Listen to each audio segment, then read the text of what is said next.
നമസ്കാരം, നോയിഡിലേക്ക് സ്വാഗതം. നീ ഒരു പെണ്ണാണ്, കുറച്ചൊക്കെ അഡ്ജസ്റ്റ് ചെയ്യണം. നിനക്ക് എന്തിനാ ജോലി? അവൻ നിന്നെ പൊന്നുപോലെ നോക്കുന്നില്ലേ? ഈ ദേഷ്യമൊക്കെ ഒരു കുട്ടിയായി കഴിഞ്ഞാൽ മാറിക്കോളും. നീ ഭർത്താവുമായി പിണങ്ങി തിരികെ വന്നാൽ ഞങ്ങൾ നാട്ടുകാരുടെ മുഖത്ത് എങ്ങനെ നോക്കും? ഭർത്താവിൻ്റെ വീട്ടിൽ ഒരു പെണ്ണ് അനുഭവിക്കുന്ന ഉള്ളുരുക്കത്തെക്കുറിച്ച് പറയുമ്പോൾ ഈ ഡയലോഗുകൾ കേൾക്കാത്ത സ്ത്രീകൾ കുറവാകും. പിന്നീട് അവൾ ഒരു പെട്ടിക്കുള്ളിൽ വെള്ളത്തുണിയിൽ പൊതിഞ്ഞെത്തുമ്പോൾ വീട്ടുകാരുടെ അഭിമാനം സംരക്ഷിച്ച രക്തസാക്ഷി. അത്രയേ ഉള്ളൂ. ഇവിടെ കുറ്റക്കാർ ഭർത്താവും അയാളുടെ വീട്ടുകാരും മാത്രമല്ല, സമൂഹവും ആ പെൺകുട്ടിയുടെ വീട്ടുകാരും പോലീസ് സംവിധാനവും എല്ലാം കൂടി ചേർന്നതാണ്. കോഴിക്കോട് പന്തീരങ്കാവിൽ നവവധു നേരിട്ട ക്രൂരമർദ്ദനത്തിന്റെ കഥകൾ പുറത്തു വരുമ്പോൾ ഗാർഹിക പീഡനത്തെക്കുറിച്ച് കേരളം വീണ്ടും ചർച്ച ചെയ്യുകയാണ്. ഒരു പെൺകുട്ടി ആത്മഹത്യ ചെയ്യുമ്പോൾ അല്ലെങ്കിൽ കൊല്ലപ്പെടുമ്പോൾ മാത്രം ചർച്ച ചെയ്യേണ്ട വിഷയമല്ല ഇതെന്നും അതിനുമപ്പുറം അതീവ ഗൗരവ സ്വഭാവമുള്ള സാമൂഹ്യ പ്രശ്നമാണിതെന്നും ഈ സമൂഹം മനസ്സിലാക്കാത്തതല്ല. പന്തീരങ്കാവിൽ ഈ വിഷയമുണ്ടായപ്പോൾ ഈ പെൺകുട്ടിയുടെ പിതാവ് ആദ്യമെത്തിയത് പോലീസ് സംവിധാനത്തിന് മുന്നിലാണ്. എന്നാൽ കുടുംബ വഴക്ക് രമ്യതയിലാക്കാനാണ് ഏമാന്മാർ ശ്രമിച്ചത്. ഒരു പെൺകുട്ടി ക്രൂരമായി ആക്രമിക്കപ്പെട്ട സംഭവം ഒത്തുതീർപ്പാക്കാനാണോ കേരള പോലീസിന് ട്രെയിനിങ് കോളേജിൽ പരിശീലനം നൽകുന്നത്?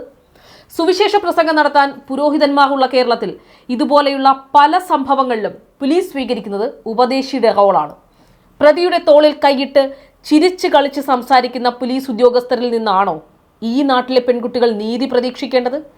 ഇത്തരത്തിൽ ഒരു പെണ്ണ് നിയമ നടപടിയുമായി മുന്നോട്ടു പോയാൽ ഇതിൻ്റെ അടുത്ത ഒരു ഘട്ടമുണ്ട്. അവളെ മോശക്കാരിയായി ചിത്രീകരിക്കാൻ നടത്തുന്ന ശ്രമങ്ങൾ.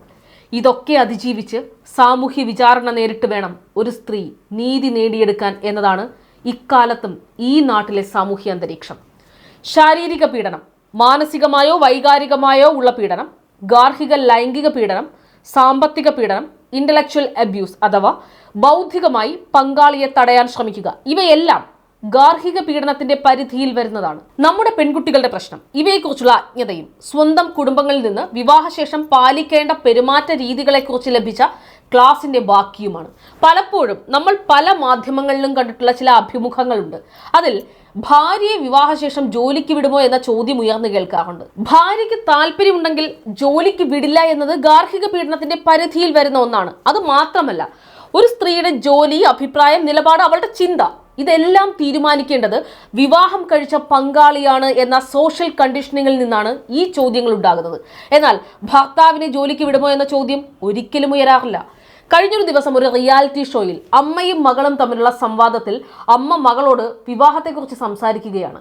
മകൾ വിവാഹം കഴിക്കാൻ ആഗ്രഹിക്കുന്നില്ല എന്ന് പറയുമ്പോൾ അമ്മ പറയുന്നത് ആ പെൺകുട്ടിയുടെ വിവാഹമാണ് അവരുടെ സ്വപ്നമെന്നാണ്. അപ്പോൾ ആ പെൺകുട്ടി പറയുന്ന മറുപടിയുണ്ട്, അത് ഗാർഹിക പീഡനത്തെക്കുറിച്ചാണ്. എന്നെ അയാൾ മർദ്ദിച്ചാൽ ഞാൻ തിരിച്ചയാളെ തല്ലട്ടെ എന്ന് ചോദിക്കുമ്പോൾ അമ്മ കരഞ്ഞുകൊണ്ട് പറയുകയാണ്, നിന്നെ ഞങ്ങൾ ഇങ്ങനെയാണോ വളർത്തിയതെന്ന്. ഇത് ആ അമ്മയുടെ മാത്രം പ്രശ്നമല്ല, നമ്മുടെ സമൂഹം ഇങ്ങനെ തന്നെയാണ് ചിന്തിക്കുന്നത്.